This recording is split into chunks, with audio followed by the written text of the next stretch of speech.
መንግስት የሀገሪቱን ኢኮኖሚ ለማሳደግ በሁሉም መስኮች ያካሄዳቸው ባሉ የልማት ስራዎች ውጤቶች እየተመዘገቡ እንደሚገኝ የመንግስት ኮሚኒኬሽን አገልግሎት አስታውቋል። የመንግስት ኮሚኒኬሽን አገልግሎት በሀገሪቱ የተከናወኑ ያሉ የልማት ስራዎችና የተመዘገቡ ለውጦችን አስመልክቶ ለመገናኛ ብዙሃን መግለጫ ሰጥቷል። ግብርና፣ ማኒፋክቸሪንግና ቱሪዝም በትኩረት የተሰራባቸው ከሚገኙ ዘርፎች መካከል ሲሆኑ ባለፉት 9 ወራት ጉልህ ስኬቶች የተመዘገቡባቸው ዘርፎች መሆናቸውን በመግለጫው ተጠቅሷል። የሀገሪቱ ዋነኛው የኢኮኖሚ ምንጭ የሆነው ግብርናን በማዘመን የበጋ መስኖ ስራዎችን በማስፋት ምርታማነትን ለመጨመር በተደረገው እንቅስቃሴ በተያዘው በጀት ዓመት በበጋ ስንዴ ምርት ከ66 ሚሊዮን ኩንታል በላይ ምርት መሰብሰቡን ተመላክቷል። በ2017 ዓ.ም የምርት ዘመን መንግስት የምግብ ሉዓላዊነትን ለማረጋገጥ በትኩረት በሰራበት የበጋ መስኖ ስንዴ የተሻለ እምርታ አሳይቷል።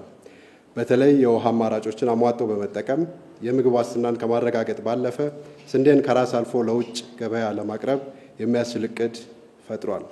በተያዘው በጀት ዓመት ለበጋ ስንዴ 4.2 ሚሊዮን ሄክታር መሬት የለማ ሲሆን ከዚህ ውስጥ 3.4 ሚሊዮን ሄክታር መሬት በዘር በመሸፈን ከ66 ሚሊዮን ኩንታል በላይ ምርት መሰብሰብ ተችሏል።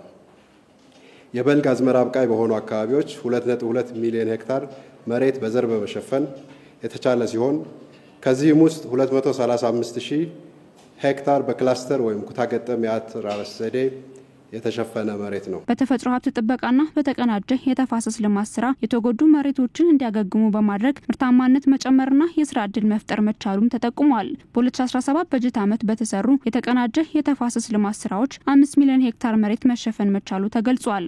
የተራቆቱ አካባቢዎች ወደ ነበሩበት ተመልሰዋል። ምርትና ምርታማነት ጨምሯል። የከርሰ ምድርና የገጸ ምድር ውሃዎች ጎልብተዋል። ተጨማሪ መሬት እንዲገኝና የስራ ዕድል እንዲፈጠር ማድረግ ተችሏል። ይህንን ለማስቀጠል በዘንድሮ ዓመት እስከ ሚያዝያ 30 ቀን 2017 ድረስ 5 ሚሊዮን ሄክታር የሚሸፍን የተቀናጀ የተፋሰስ ስራ ተከናውኗል። በዚህ የልማት ስራ 21.4 ሚሊዮን ዜጎች በጉልበት የተሳተፉ ሲሆን ይህም በገንዘብ ሲተመን ከ16 ቢሊዮን ብር በላይ የሚገመት ነው።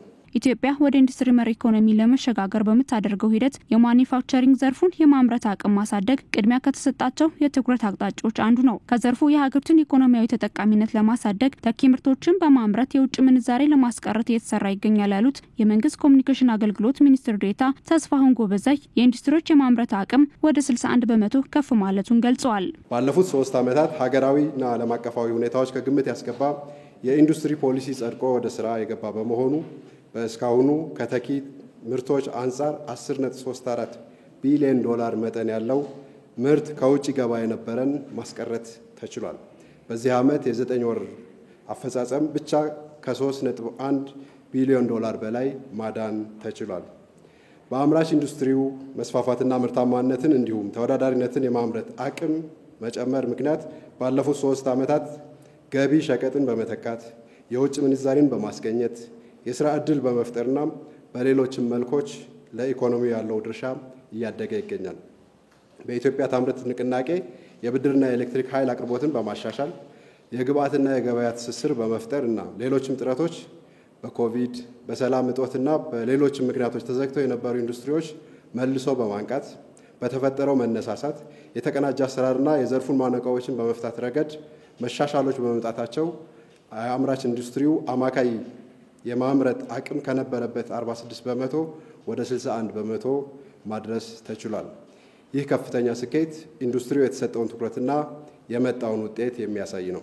በርካታ የተፈጥሮ ብለም ሰው ሰራሽ የቱሪስት መስህቦች ያላት ኢትዮጵያ ከዘርፉ ተጠቃሚነቷን ለመጨመር ነባር የቱሪስት መስህብ ስፍራዎችን የማደስና አዳዲስ መዳረሻዎችን የማስፋት ስራዎች መከናወናቸውን ሚኒስትር ዴኤታው ተናግሯል። በተለይም የኮንፈረንስ ቱሪዝምን ለማስፋት በተሰሩ ስራዎች ባለፉት 10 ወራት ብቻ 84 አህጉር አቀፍና ዓለም አቀፍ ኮንፈረንሶች መከናወናቸውን ገልጿል። ባለፉት 10 ወራት ብቻ በአጠቃላይ 84 ዓለም አቀፍ ኮንፈረንሶች በተለያዩ ተቋማት አስተናጋጅነት ተከናውነዋል።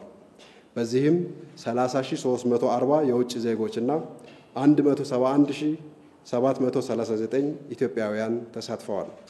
ተሳታፊዎች ከኮንፈረንሶችም ባሻገር ቆይታቸውን አራዝመው ሀገራችን እንዲጎበኙ ለማድረግ በርካታ ስራዎች ተሰርተዋል።